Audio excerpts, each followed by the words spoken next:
Assalamualaikum warahmatullahi wabarakatuh. Selamat pagi, salam sejahtera untuk kita semua. Salam Bapak Ibu guru hebat.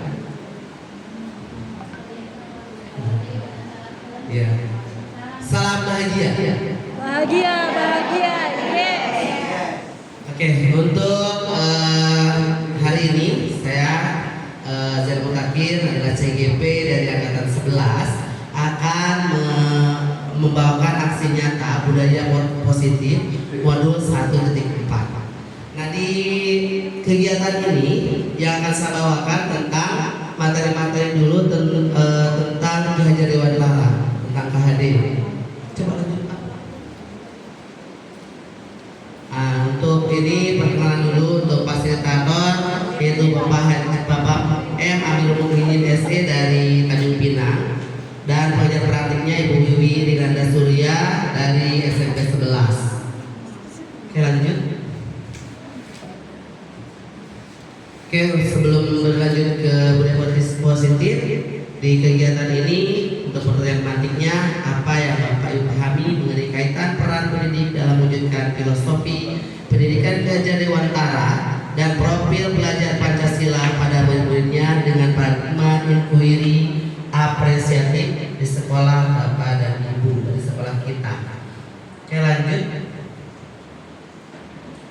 Nah, keterkaitan profil pelajar Pancasila itu dari modul 1 ini yang akan saya bahas itu tentang filosofi pendidikan Ki Hajar Dewantara, nilai dan peran guru penggerak, visi guru penggerak, dan juga budaya positif. Lanjut. Filosofi pendidikan Ki Hajar Dewantara, di mana mendidik dan mengajar adalah proses manusiakan manusia, sehingga harus memerdekakan manusia dan segala aspek kehidupan baik secara fisik, mental, jasmani, dan rohani. Dari pengertian ini itu memanusiakan manusia bahwa siswa itu memiliki bakat tersendiri yang harus kita gali, yang harus kita tebalkan potensi mereka, sehingga mereka nantinya lebih kreatif dan juga aktif ketika melakukan pembelajaran dengan kita. Kita tidak boleh menganggap bahwa anak itu seperti gelas kosong yang harus kita isi sepenuhnya. Jadi kita harus menganggap bahwa siswa itu memiliki keterampilan, cuman keterampilannya itu belum terlihat jelas. Itulah yang harus kita gali potensi siswa kita, supaya mereka juga nanti bisa mengikuti pembelajaran lebih bermakna, karena itu sesuai dengan keinginan mereka sendiri. Yang berikutnya, sistem pendidikan yang dilakukan yaitu menggunakan sistem AMO atau AMO method. Artinya guru itu menjaga, membina, dan mendidik anak dengan penuh kasih sayang. Dan yang ketiga, prinsip pembinaan sebagai seorang guru yaitu Ingarso Sungtodo, Ingmadya Mangkarso, dan Tekuri Handayani. Ini yang harus kita terapkan sebagai filosofi pendidikan Ki Hajar Dewantara. Oke, selanjutnya filosofi yang berikutnya itu Tripusat pendidikan, yaitu mewarnai peserta didik dalam keluarga, sekolah, dan masyarakat. Di sini artinya kita tidak boleh sekehendak hati kita. Kita harus mengikuti apa yang anak inginkan di dalam pendidikan ini. Mereka mau apa, kita ikuti. Mereka mau seperti apa, kita ikuti. Makanya di kelas pun kita harus membuat kesepakatan. Mereka lah yang menentukan segalanya, bukan kita. Kalau mereka yang menentukan, insya Allah mereka akan menjaganya dengan baik. Selanjutnya, asas-asas dalam pendidikan dari itu asas kemerdekaan, asas kodrat alam, kodrat kebudayaan, kodrat kebangsaan, dan kodrat kemanusiaan. Dan yang selanjutnya adalah asas Trikora. Ini menjadi prinsip perubahan yang dapat kita lakukan untuk menunjukkan transformasi pendidikan. Asas Trikora itu sendiri terdiri dari 3 asas, Ini yang kemarin sudah kita bahas di PI 2. Oke, lanjut. Nilai dan peran guru penggerak dan juga guru kesemuanya. Ini yang kami harapkan. Nilai guru penggerak ada 5 yang harus dimiliki oleh seorang guru. Yang pertama, kita harus berpihak kepada murid. Yang kedua, mandiri. Yang ketiga, kolaborasi, inovatif, dan juga reflektif. Nah, berpihak kepada murid tadi sudah dijelaskan dari awal bahwa kita harus sepenuhnya berdasarkan keinginan murid mau seperti apa, mau dibagaimanakan. Tuh, terus mandiri, bagaimana siswa itu bersifat lebih mandiri, mari kita lebih fokus ke apa yang diharapkan oleh siswa, termasuk di kelas kita. Selanjutnya kolaboratif, nah kita kerjasama dengan bentuk kelompok dan inovatif dan juga reflektif. Selanjutnya peran guru penggerak, yaitu menjadi pemimpin atau pembelajaran. Jadi kita yang membuat rencana pembelajaran seperti apa yang akan kita buat, skenario-nya seperti apa yang akan kita laksanakan, dan jangan sampai salah skenario yang kita buat itu dengan kenyataan ketika di lapangan. Kalau memang berbeda, itu tidak akan menghasilkan pelajaran yang bermakna. Selanjutnya menggerakkan komunitas praktisi seperti ini kita di PMR, berarti kita sudah mulai menggerakkan komunitas praktisi. Jadi nanti diharapkan juga seperti arahan Bapak tadi, tidak hanya saya saja atau yang lain kemarin, dimohon yang lainnya juga bisa menggerakkan praktisi. Dan selanjutnya mendukung kolaborasi antar guru, mendorong kolaborasi antar guru, mendorong, berarti kita harus sama-sama mengerjakannya. Jadi tidak hanya satu orang saja. Kalau satu orang aja Polri itu tidak akan berhasil, Polri. Jadi kita bekerja sama, membangun, mengerjakan, semuanya akan berjalan dengan baik. Dan selanjutnya menjadi coach guru lain. Jadi baik guru-guru yang kurang memahami, silahkan bertanya kepada guru yang memahami. Jangan malu, karena kalau malu nanti akan ketinggalan jauh. Semakin jauh ketinggalan, maka kita semakin terpinggirkan. Oke, selanjutnya mewujudkan kepemimpinan murid. Jadi untuk menunjukkan kepemimpinan murid ini, kita berikan kepada murid untuk mereka mengajukan sendiri, mereka apa dia mau jadi ketua kelas atau mau jadi apa, kita tidak mesti memilih mereka. Karena kalau kita yang memilih, itu bukan kesadaran dari mereka dan tidak menunjukkan kepemimpinan murid. Oke, lanjut. Visi guru penggerak. Guru harus memiliki visi yang mengarah kepada perubahan, baik perubahan di kelas atau perubahan di sekolah. Untuk mencapai perubahan tersebut, guru perlu mengenal pendekatan manajemen perubahan. Manajemen pendekatan perubahan sering disebut sebagai inquiry apresiatif. Nah, nanti Bapak Ibu, kalau kita tidak ada visi, buat apa kita ke sekolah ini, ngajar ini, pastinya siswa pun akan terbengkalai.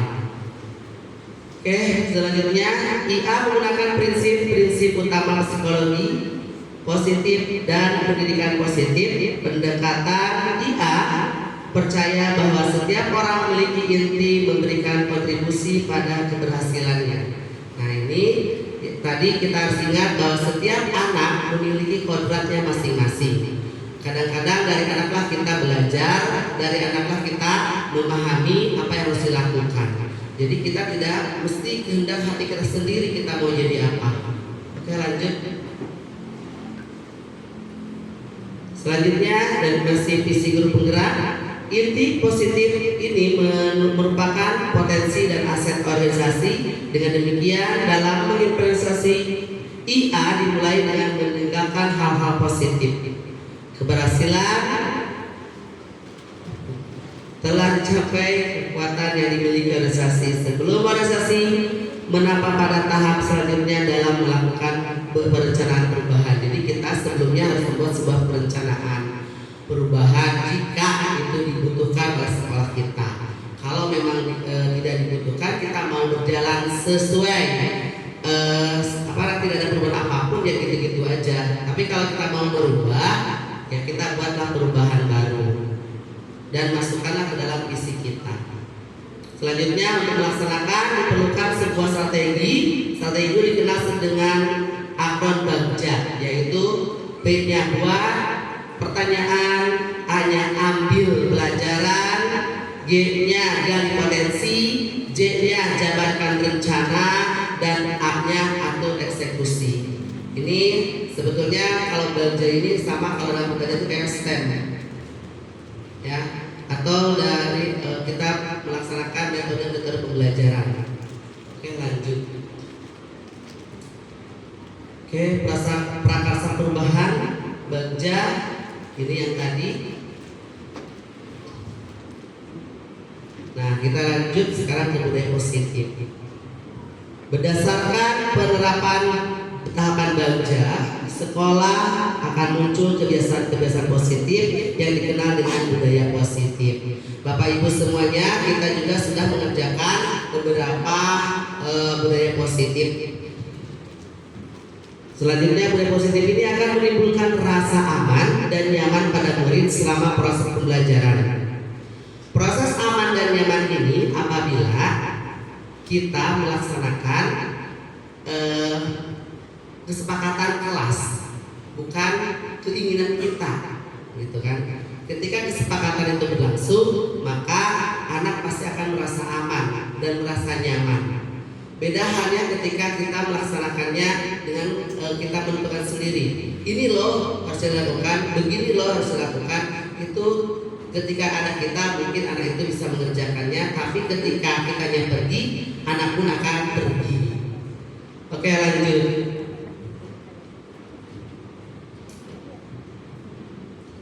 Budaya positif tersebut dapat dijalankan dengan menerapkan konsep-konsep inti seperti disiplin positif, memotivasi perilaku manusia berkaitan dengan hukuman dan penghargaan, posisi kontrol seorang guru, keyakinan kelas atau sekolah, dan penerapan segitiga restitusi dalam penyelesaian masalah. Oke, lanjut. Kita bahas satu-satu. Disiplin positif. Cara menerapkan disiplin positif yang mengajarkan anak bertanggung jawab dan memberikan kesadaran diri berdasarkan nilai-nilai kebajikan. Lebih ke arah disiplin diri yang dapat mengontrol diri dari segala tindakan. Dapat membuat murid menyadari dan memahami berdasarkan motivasi internal, bukan akibat paksaan, pujian ataupun hukuman. Ini yang harus kita tekankan. Jadi siswa ini disiplinnya bukan karena hukuman ataupun paksaan. Ini harus timbul dari diri mereka sendiri. Bagaimana caranya? Lanjut. Nah, caranya dengan kita motivasi perilaku manusia untuk menghindari tidak nyaman atau hukuman. Motivasi juga dilaksanakan untuk mendapatkan imbalan, penghargaan dari orang lain, untuk menjadi orang yang mereka ingin dan dapat menghargai diri sendiri dengan nilai-nilai yang mereka percaya. Jadi motivasi ini akan timbul dari dalam diri mereka sendiri. Oke, lanjut. Posisi kontrol seorang guru. Yang pertama, penghukum. Penghukum adalah ketika guru itu melihat anak bersalah langsung memanggil dan berteriak, biasanya dengan suara yang sangat kencang. Itulah sebagai posisi kontrol guru sebagai penghukum. Tanpa ada pikir panjang, tanpa ada kata tertib yang diungkapkan sebelumnya, apapun itu yang ada di pikirannya itu langsung dilaksanakan. Nah, sekarang kita berada di posisi yang mana? Membuat merasa bersalah. Kita kadang-kadang berbuat seperti itu kepada siswa. Misalnya, ketika siswa berbuat masalah, kita bilang, "Nak, tolonglah Bapak, Nak, lihat bagaimana nanti kalau berbuat seperti ini, nanti Bapak dimarahin pas sekolah." Itu kita sebagai pembuat rasa bersalah. Dengan pembuat rasa bersalah ini akan timbul rasa sedih yang mendalam bagi siswa walaupun tidak diungkapkan, dan itu akan terkenang seumur hidup dia. Dan selanjutnya teman. Kita bisa berada sebagai teman, mereka akan lebih mengeluarkan unek-uneknya jika kita beranggapan mereka beranggap bahwa mereka berbicara dengan teman sendiri. Cuman kalau dengan posisi kontrol sebagai teman, anak-anak akan baik sama kita aja, sementara sama guru yang lain dia akan tetap seperti biasanya. Tuh. Dan selanjutnya pemantau. Kalau pemantau ini kita biasanya dilihat dari kesepakatan kelas kita. Misal, ketika si A berbuat masalah dengan rambutnya yang selalu terjadi di kita, rambutnya dikasih list misalnya. Biasanya kalau guru pemantau itu dia hanya mengungkapkan apa yang telah kita sepakati di kelas dengan rambutmu ini. Apa kira-kira yang harus kamu lakukan? Itu sebagai pemantau. Dan selanjutnya manajer. Manajer ini memberikan motivasi kepada siswa dan bagaimana supaya siswa itu nantinya berkeinginan merubah dirinya sendiri menjadi lebih baik lagi. Jadi dari posisi kontrol ini, kira-kira sekarang kita berada di posisi yang mana? Ibu dan bapak guru lah yang tahu di mana kita posisi sekarang ini. Apakah sebagai penghukum, membuat rasa bersalah, atau sebagai teman, atau pemantau, atau manajer? Itu sebagai posisi kontrol kita seorang guru yang harus kita pahami dan laksanakan ke siswa kita. Oke, lanjut. Keyakinan kelas atau sekolah. Di sini guru berperan dalam mewujudkan terbentuknya keyakinan sekolah atau kelas dengan adanya kesepakatan antara guru dan murid. Kita telah melaksanakan kesepakatan kelas ini, tapi belum kita jadikan sebagai keyakinan kelas dan belum kita jadikan sebagai budaya positif. Benar atau tidak? Jadi kesepakatan kelas ini hanya terpampang saja, ditulis sama siswa, ya ditulis sama mama. Lihat, tapi tidak pernah kita gunakan sama sekali. Berarti kesepakatan kelas ini belum menjadi budaya positif. Bagaimana kiranya supaya kesepakatan kelas ini bisa menjadi budaya positif dan mencerminkan kepribadian siswa yang baik? Mulai dari kelas kita, misalkan kelas kotor, berarti kita sepakati dengan keyakinan kelas kita apa yang harus dilakukan, tapi bukan dengan cara menghukum atau juga istilah menyiksa, ya. Nah, kita harus membuat kesepakatan. Kalaupun itu dari kesepakatan bersama, itu tidak menjadi masalah karena siswa juga sudah paham dan dia akan menerima konsekuensi yang dilaksanakan. Selanjutnya, keyakinan sekolah atau kelas berupa pernyataan universal yang mudah diingat dan dipahami, terus diterapkan di lingkungan sekolah. Jadi kalimat-kalimatnya pun harus yang lebih mudah dipahami sama siswa. Kita buat banyak-banyak ya, untuk kesepakatan kelas kita, tapi tak satu pun kita kerjakan dengan siswa dan jadikan sebagai budaya positif. Mudah-mudahan kedepannya untuk kesepakatan kelas ini bisa dijadikan sebagai budaya positif kita. Oke, lanjut. Segitiga restitusi dalam menyelesaikan masalah.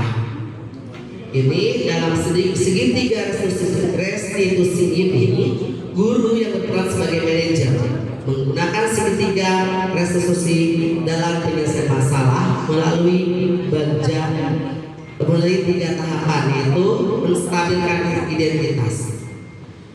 Misalnya, ketika anak tidur di dalam kelas, kita langsung menjas bahwa anak itu salah, sehingga dia merasa kecil hati.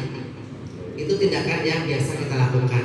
Tapi kalau menurut Hadik itu adalah perbuatan yang salah bagi kita.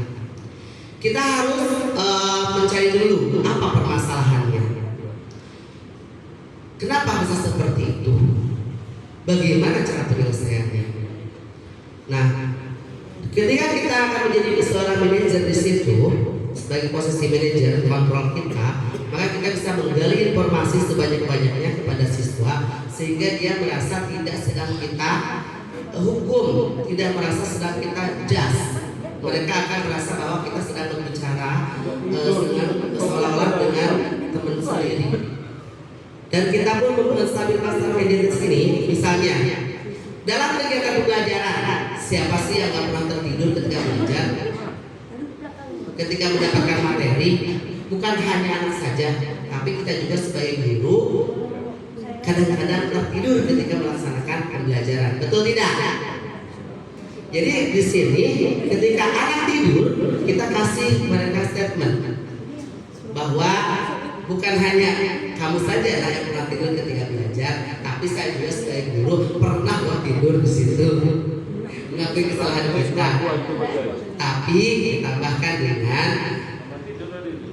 tidurnya kan kita tidak terlalu lama kan, tetap aja dikasih pernyataan lain gitu kan. Iya. Iya, itu. Makanya dan selanjutnya pedasi tindakan yang salah. Jadi kita pastikan kepada siswa bahwa apa yang mereka lakukan adalah tindakan yang salah. Jadi benar nggak perbuatanmu itu? Kira-kira cocok nggak dengan di kelas? Mengganggu peserta didik yang lain tidak, gitu kan? Jadi ketika mereka mengakuinya bahwa itu adalah salah, maka kita sudah melaksanakan segitiga restitusi. Dan selanjutnya adalah menanyakan keyakinan sesuai dengan yang telah kita sepakati. Bagaimana dengan keyakinan kelas kita kemarin? Apakah sesuai?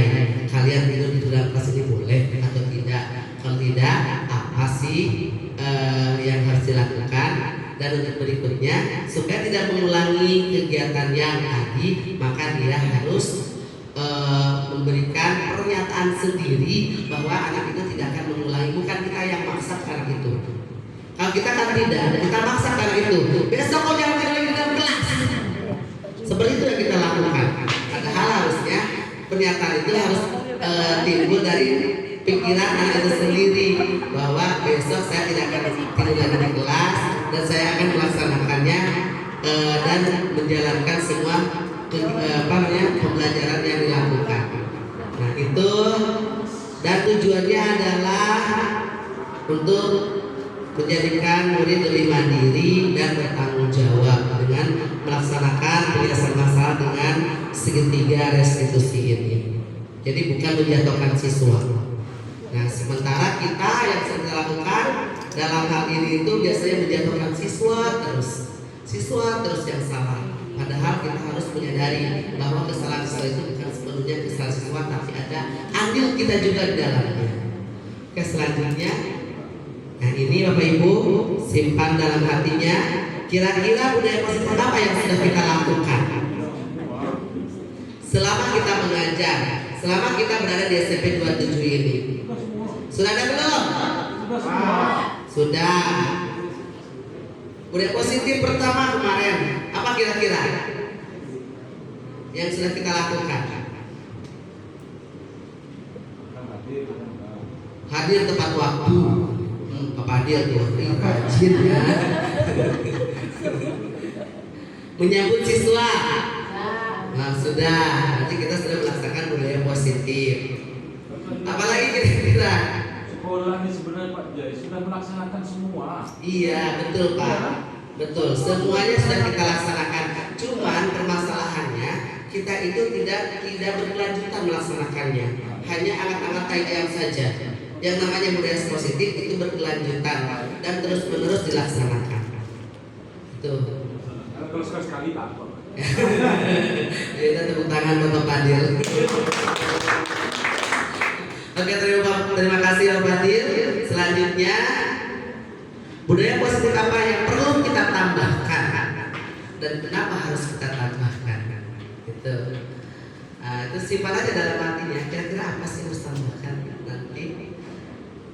Oke, atau ada yang komentar silahkan. Mem, ada nggak kira-kira keinginan mem sekolah ini seperti apa untuk menerapkan budaya positif kita?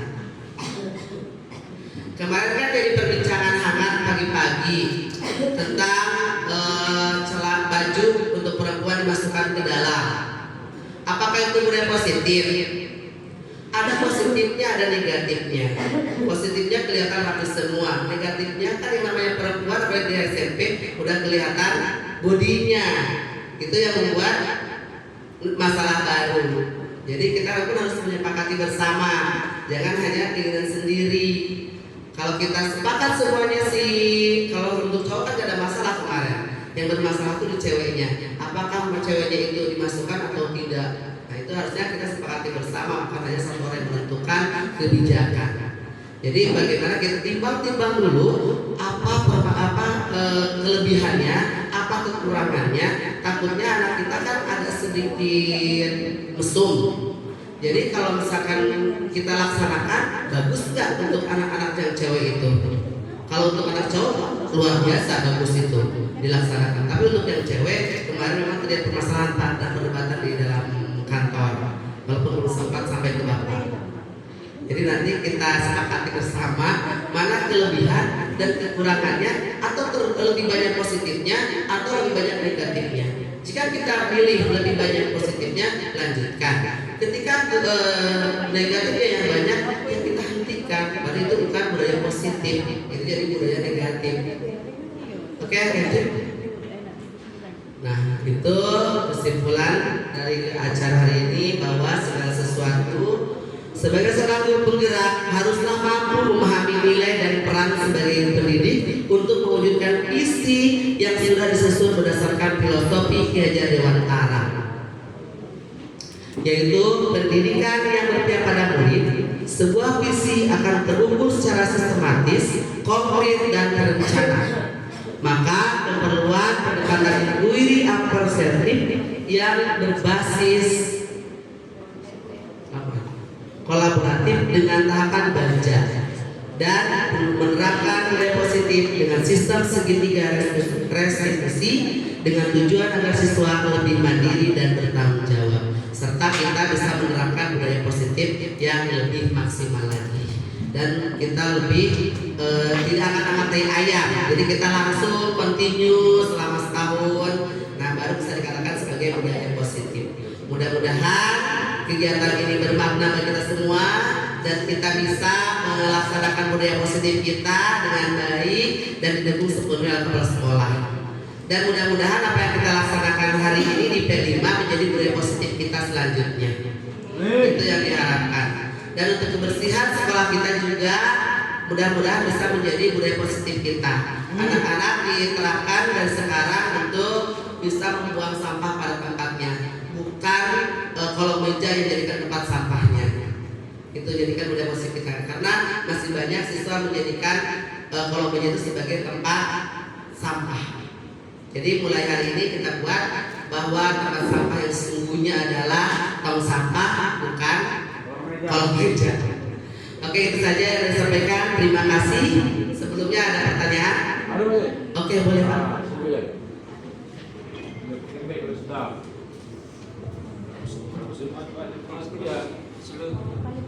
12 menit. Oke, boleh.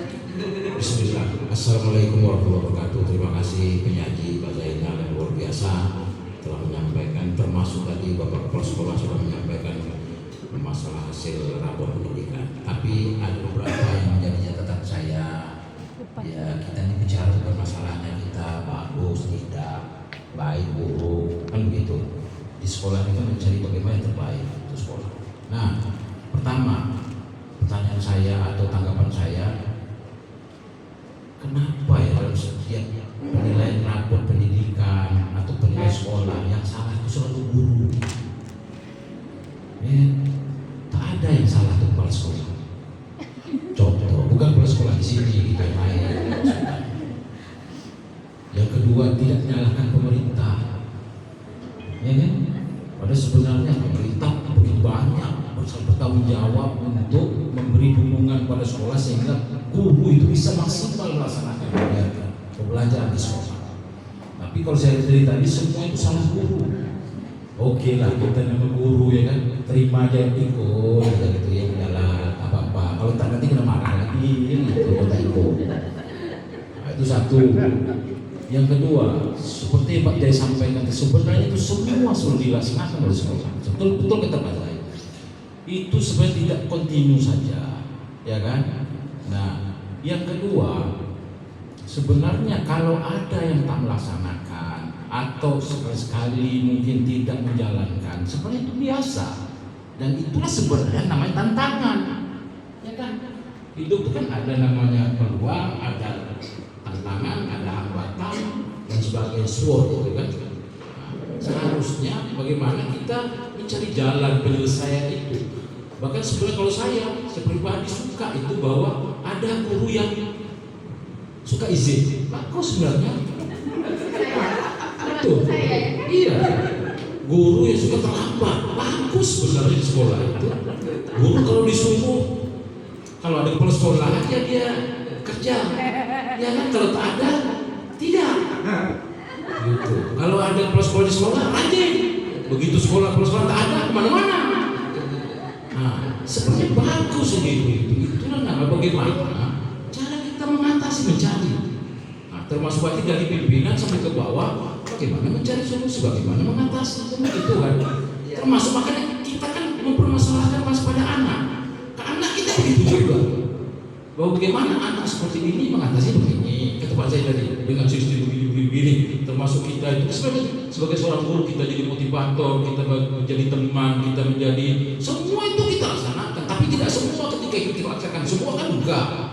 Kan ada masanya kita begini, ada masanya kita begini.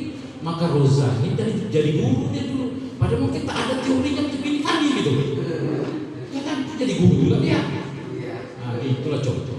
Nah, maksud saya yang terakhir, paling penting ini Pak Cakap.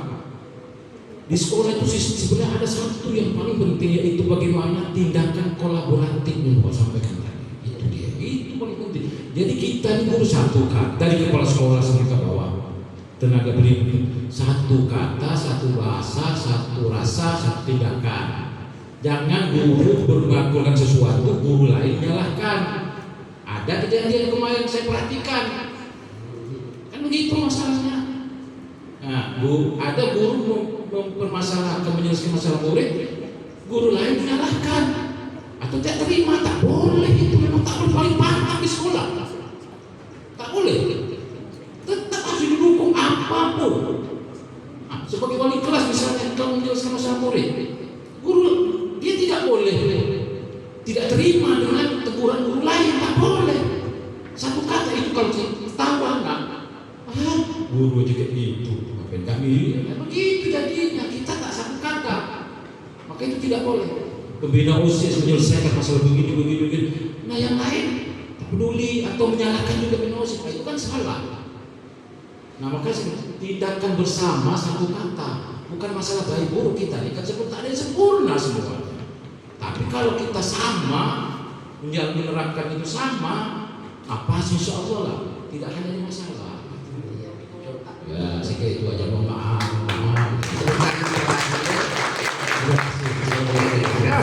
Izin menjawab, kenapa guru serahkan? Karena itu adalah fungsi dan peran guru. Karena kita belum melaksanakan fungsi dan peran guru dengan sebaik-baiknya, maka gurulah yang harus diserahkan.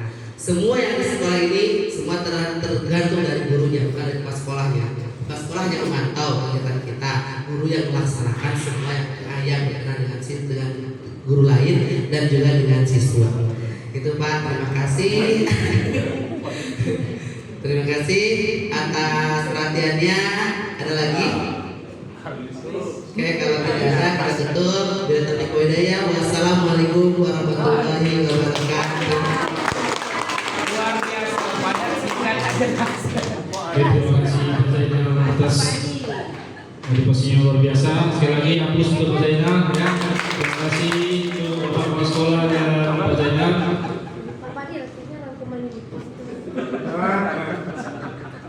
Udah dihafal betul ya? Iya, udah dirangkum Pak. Oke, nah perhatian ada tambahan sedikit dari Bapak Kepala Sekolah kepada Bapak, silakan.